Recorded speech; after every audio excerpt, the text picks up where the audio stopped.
Okay, so you know how things are in Ukraine right now. Lots of tech stuff popping up. Well, get this. They've revealed they have a laser weapon called Tryzub. And this thing apparently can take down aircraft from like over 2 kilometers away. And it's not like just, Yeah. you know, some sci-fi movie or something. This is happening right now, like right now, in an actual conflict. So we're going to be diving deep into this today. We've got a news piece straight from RBC Ukraine. And yeah, because we always like to get a little bit of that internet wisdom in there. And humor, of course. We're going to be checking out some of the reactions on Reddit, too. The Entire World News thread. Well, I mean, what makes this so significant is that this makes Ukraine like only the 5th country in the world. To have this kind of laser weapon tech is putting them in the same category as the U.S., Israel, the big players. Yeah. It really does feel like we've just skipped ahead a couple chapters in the military textbook. So let's start unpacking what we know about this Tryzub weapon. The commander of Ukraine's unmanned systems forces, Vadim Sukhareski. He's claiming that this thing is knocking aircraft out of the sky at altitudes of over 2 kilometers. And his words were, and I quote, "It really works. It really exists." He's not exactly subtle, is he? Yeah. I mean, that kind of directness, it tells you a lot about how seriously they're taking all of this. It's like a signal to the rest of the world. Ukraine is upping their game. But the real question is, how much of a game changer is this really? I mean, moving from conventional weapons to lasers, what are the ramifications of something like Oh, this? yeah. I mean, that's what I want to know. I mean, on the surface, it's incredible. I mean, the speed, the precision. Yeah. Theoretically, you have unlimited ammo if you can just keep the power going. I mean, it's tempting to see this as like, Right. the silver bullet solution. But there are some pretty significant hurdles when it comes to actually fielding these weapons on a large scale. I mean, the scalability, the cost, the maintenance. These are really complex systems with huge energy demands. And we're not just talking about, mass-producing laser pointers here. Imagine the infrastructure needed, especially in a war zone, just to keep these things operational. Yeah, that's a really good point. I mean, it's not just about building this one impressive prototype. It's about having an entire sustainable system around it, which makes you wonder, how much are these systems actually costing? And what are the specific maintenance challenges that they're facing? Well, unfortunately, that kind of detailed information is often kept under wraps for strategic reasons. But based on what we already know about high-energy laser systems, it's safe to assume that we're talking hundreds of thousands, if not millions, of dollars per unit in the maintenance. Required. Highs. Very specialized expertise, especially for like the optics and power sources. Those things are incredibly sensitive. Okay, so maybe not quite the pew-pew laser battles we see in the movies just yet. Not quite. Although, I will say, the public imagination is definitely running wild with this. Speaking of which, you mentioned that Reddit thread earlier. Oh, yeah. Let's dip our toes in there for a second. Some of the reactions are pure gold. Laser wars are trending, folks. We've got comparisons to everything, from Star Wars to DKA. And get this, somebody even joked about Ukrainian pilots yelling, "Get out of my airspace or I'll Zaporizhia." Oh, wow. The internet never disappoints when it comes to creative takes on serious matters. But beyond just the humor, there's some genuine public interest here and even some valid concerns. You're right. Amidst all the memes you see people asking, will this make conventional air defense systems obsolete? What does this mean for drones and missiles? Well, that's where things get really interesting. While this Tryzub thing might not be taking down fighter jets tomorrow, it could be a game changer for countering smaller, slower targets, like drones. I mean, current drone defense relies on things like jamming signals or physically intercepting them, but a laser, that's a whole new ball game. Okay, so we've got the public buzzing about lasers, shooting out of the sky. But how does this tech actually work? I'm picturing something like, it's a super-powered laser pointer. But I'm guessing it's a bit more complicated than that. Yeah, you're on the right track. But we're talking about harnessing light in a way that generates immense heat. Imagine a beam of light, so focused and amplified that it can essentially melt through its target. Okay, so more like a super concentrated death ray than a laser pointer. Got it. But I'm sure there's a lot of factors at play here. Things like targeting, power sources, doesn't the weather even play a role? All really important factors. First, you need incredibly sophisticated targeting systems to lock onto those fast-moving targets and keep that beam focused. That requires advanced sensors, algorithms, and a lot of computing power. Right, and then there's the power source. I can't imagine it takes a couple of AA batteries. to fire this thing. No, not quite. We're talking massive amounts of energy, which is a big challenge for both, generating and sustaining the laser beam. And you're right, the environment plays a role too. I mean, rain, fog, even clouds can scatter and weaken a laser beam, which significantly impacts its range and effectiveness. It's not a perfect weapon by any means, but Sure. it's clear that this technology is evolving rapidly. So what kinds of lasers are we even talking about here? Are there different types Yeah. being used for these weapons? Yeah. There are actually several types of lasers being explored for military applications, each with its own strengths and weaknesses. Chemical lasers, for example. They can generate immense power, but they're bulky, and they require hazardous materials. Solid-state lasers, on the other hand, they're more compact and easier to maintain, but they typically have lower power output. Interesting. So it sounds like there's this trade-off Yeah. between power and practicality. But I'm curious about these mother drones that were mentioned in the article. They sound like something straight out of a video game. Yeah, they do, don't they? Imagine a larger drone acting as like a carrier, releasing Yeah. smaller FPV drones that can penetrate deep into enemy territory. Okay, FPV, what does that stand for? First-person view, meaning the drone operator, sees what the drone sees, almost like they're flying it directly. And these smaller drones act as repeaters. They're extending the signal range for control and communication. Okay, so it's not quite, Yeah. giving birth to drones like some on Reddit were picturing, but Yeah. it's still a pretty ingenious concept, having a mother drone launch smaller ones, Yeah. essentially extending their reach. Exactly. It's a clever way to overcome those range limitations, and it offers a lot of tactical flexibility. I mean, the mother drone can stay relatively safe while the smaller ones do the riskier work of reconnaissance or even attack.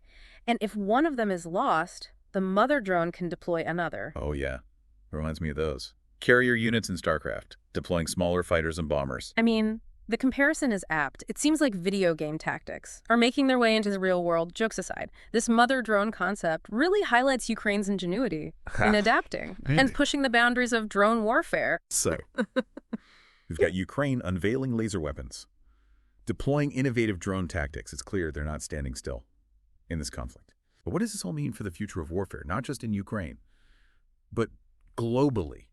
Yeah. That's something I think we need to dig into a bit deeper. So we were just talking about how Ukraine's, really pushing the boundaries with things like these laser weapons and these mother drones.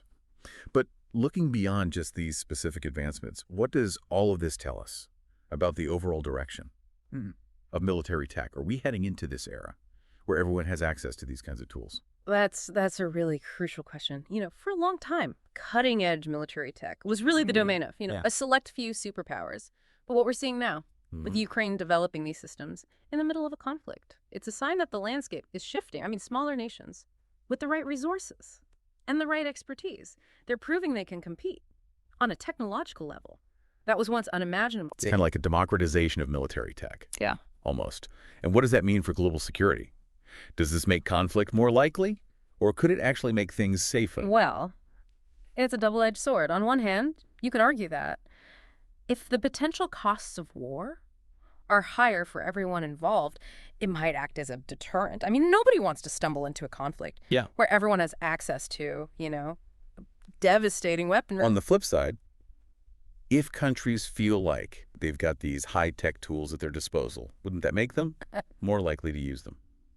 Especially if they believe it'll, limit their own casualties. Right. That's the danger, and it's something we need to be very cautious about. The more accessible these technologies become, the more important things like international arms control agreements, diplomacy, conflict resolution, those things become even more important. We need to work harder to prevent conflicts from happening in the first place, because the potential for escalation is just so much greater now. It's a sobering thought, but I guess it's a reality we have to face. Speaking of facing reality, let's bring it back to the situation on the ground in Ukraine. We've got all of these high-tech developments happening, but at the same time, there's been a lot of talk about how effective, simpler, adaptable tactics have been. So is it possible that even in this new era of warfare, low-tech solutions can still play a crucial role? Absolutely. I mean, we've seen some incredible ingenuity on display in Ukraine, using readily available tech in ways that nobody could have predicted. Think about the widespread use of modified commercial drones for reconnaissance Hmm. and even attacks. Right, it's almost like a return to guerrilla warfare, but with a 21st century twist. Uh-huh. Hobby drones dropping grenades, Yeah. 3D printed components. It's remarkable what they've been able to accomplish. It really is, and it just goes to show that technology, while important, is only part of the equation. Human ingenuity, adaptability, strategic thinking, those factors will always be crucial. No matter how advanced our weaponry becomes. Makes you wonder what, the future battlefield will look like. Will it be dominated by swarms of autonomous drones and laser beams, or it'll be more of a,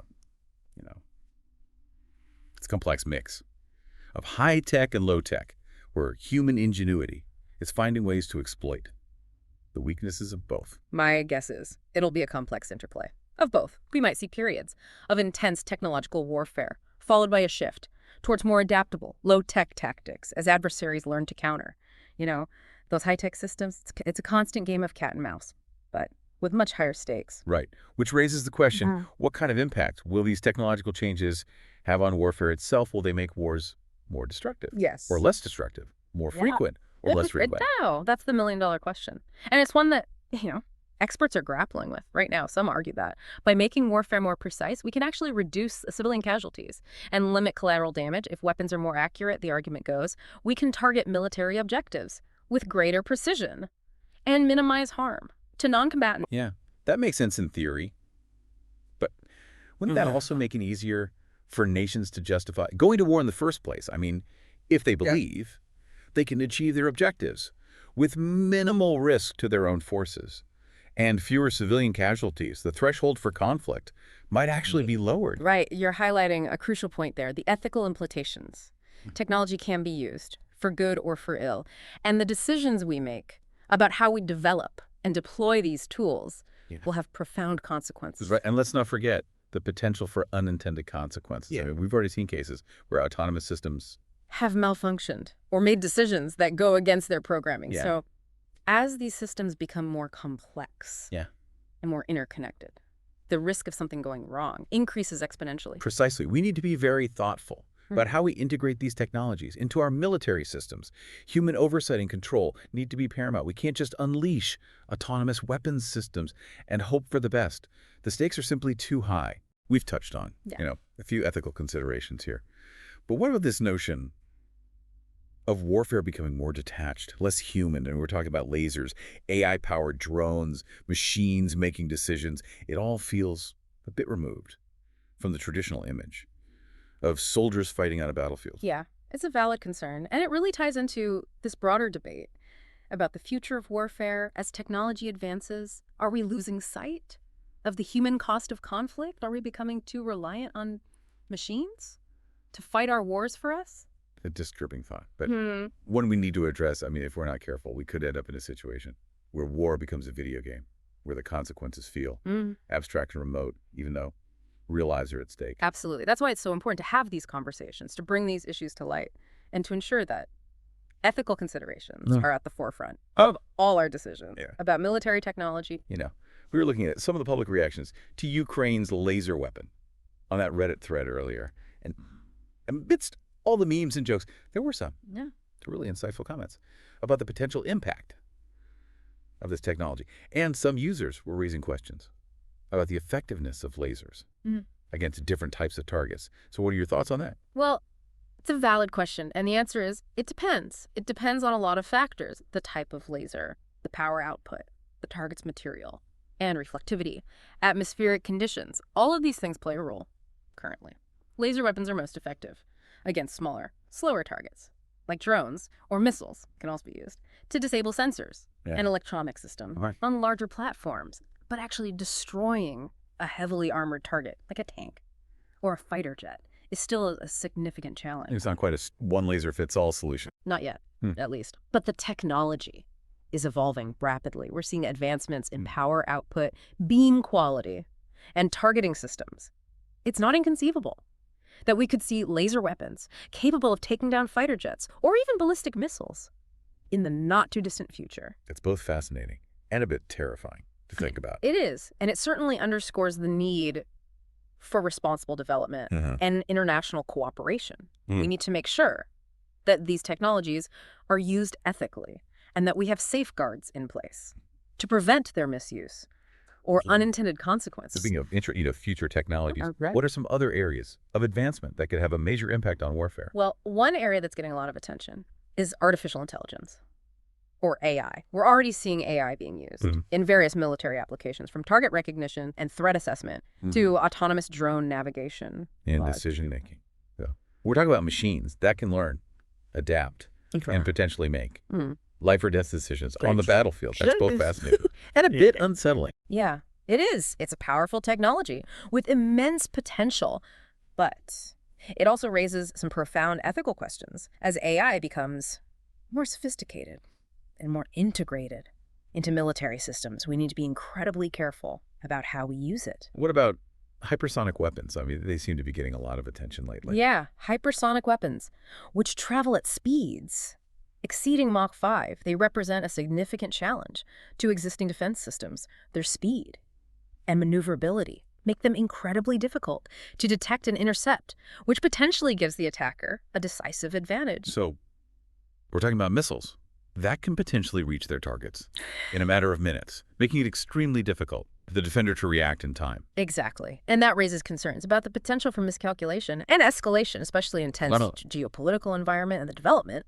and deployment of hypersonic weapons could further destabilize global security and increase the risk of conflict. So it seems like we're entering an era of rapid technological change in warfare, with, Internationally profound implications for the future of international relations. And global security. Indeed. And it's crucial that we have, informed and thoughtful discussions about these advancements, considering not only their tactical and strategic implications, but also their ethical and humanitarian consequences. We need to ensure that technology is used responsibly and ethically in the pursuit of peace and security, not to escalate conflict or exacerbate human suffering. Yeah, it sounds like we've got a lot to think about. Maybe we've talked about lasers, drones, AI, hypersonic weapons. It's almost overwhelming to consider all the potential changes coming our way. It is. It's a lot to process. But that's why these conversations are so important. We need to be aware of these developments, their potential benefits and risks, and the ethical choices we face as a society. Before we move on to the final part of our deep dives, we want to circle back to something we discussed earlier. We talked about the potential for high-tech warfare to become detached, less human, but then we also saw how human ingenuity is finding ways to adapt and even level the playing field with low-tech solutions. So which direction do you think things are heading? Will technology ultimately make warfare more or less human? That's a fascinating question, and I don't think there's a simple answer. I suspect we'll see a constant push and pull between the technological and the human elements of warfare. As technology advances, we'll see new weapons, new tactics, and new challenges. But human ingenuity will always find ways to adapt, to innovate, and to push back against those technological advancements. We've been exploring some pretty heavy stuff today. Laser weapons, AI, the future of warfare. It's easy to get caught up in all the tech, but what's just the human element? That really makes me think. That's a good point. Technology is just a tool. It's how it's used, the choices that are made. That's where things get really complex. Exactly. Yeah. We were just discussing how high-tech warfare might feel so detached. But then you see Ukraine using modified commercial drones, 3D printed part. It almost feels like a throwback to, more resourceful guerrilla-style tactics. So does this mean that human ingenuity will always find a way to adapt, even as technology gets more and more sophisticated? I think so. I mean, looking back, throughout history, technology rarely provides like a decisive, lasting advantage in warfare. Okay. As soon as one side develops a new weapon or a new tactic, the other side starts figuring out how to counter it, how to exploit its weaknesses. And often that involves thinking outside the box, using readily available resources in innovative ways. So it's not necessarily a question of high tech versus low tech, but rather how those two interact and evolve in response to each other. Exactly. The future of warfare. That's unlikely to be. This purely technological arms race is going to be this constant back and forth with both sides leveraging technology and ingenuity to try to gain an advantage. Which leads to another question that's been on my mind with all this talk about lasers, AI, autonomous weapons. Is warfare becoming more or less destructive? I mean, will these advancements ultimately lead to more or fewer casualties? That's a question that keeps a lot of experts up at night. And Yeah. there are strong arguments on both sides. Those who believe that technology will make warfare less destructive point to the potential for increased precision and targeting. If we can hit military targets with pinpoint accuracy, the argument goes, we can minimize collateral damage and civilian casualties. I see that, but there's also the counter-argument. That, by making warfare feel less risky, by reducing the potential for casualties on one's own side, we might actually make conflict more likely. I mean, if nations believe Yeah. that they can engage in warfare With limited risk. to their own troops, Yeah. wouldn't that lower the threshold for using force in the first place? Right. It's a chilling thought, but It's it's a telling. very valid concern. The potential for miscalculation and escalation is always present. And as technology advances, those stakes Even become higher. It almost feels like we're playing with fire. We're developing these incredibly powerful tools, but we don't fully understand, the long-term consequences. That's why it's so crucial to have these discussions, to engage with the ethical implications of technological advancements. In warfare, we can't just blindly pursue technological progress without considering the potential risks and, unintended consequences. I remember reading a comment on that Reddit thread we were discussing earlier. Someone was arguing that laser weapons could actually make war less horrifying because you'd have these clean, precise strikes, no messy explosions Right. or lingering radiation. And it made me wonder, are we in danger of sanitizing warfare, making it feel too abstract, too much like a video game? That's a really profound point, and it gets at the heart of what we're talking about. I mean, the danger is that as warfare becomes more technologically advanced, it also becomes more detached, more remote. We start to lose sight of the human costs, the suffering, the lasting trauma that conflict inflicts. And if we lose sight of that, if war just becomes another data stream on a screen, it becomes easier to justify, easier to initiate, and ultimately even more destructive. exactly. We can't afford to forget that warfare, no matter how technologically advanced it becomes, will always have devastating consequences for real people, real families, real communities. So as we wrap up this deep dive, I want to leave our listeners with a question to ponder. Mm. We've talked about lasers, drones, AI, hypersonic weapons, but ultimately, the future of warfare is not just about technology. It's about the choices we make as human beings. So the question is, what kind of future do we want to create? What values and principles should guide our decisions about how we develop, deploy, and use? These powerful tools. It's a question we all need to grapple with, not just those in the military or in government, but everyone who cares about the future of humanity because of the decisions we make today about technology, of ethics, about the very nature of conflict. Those decisions will shape the world for generations to come.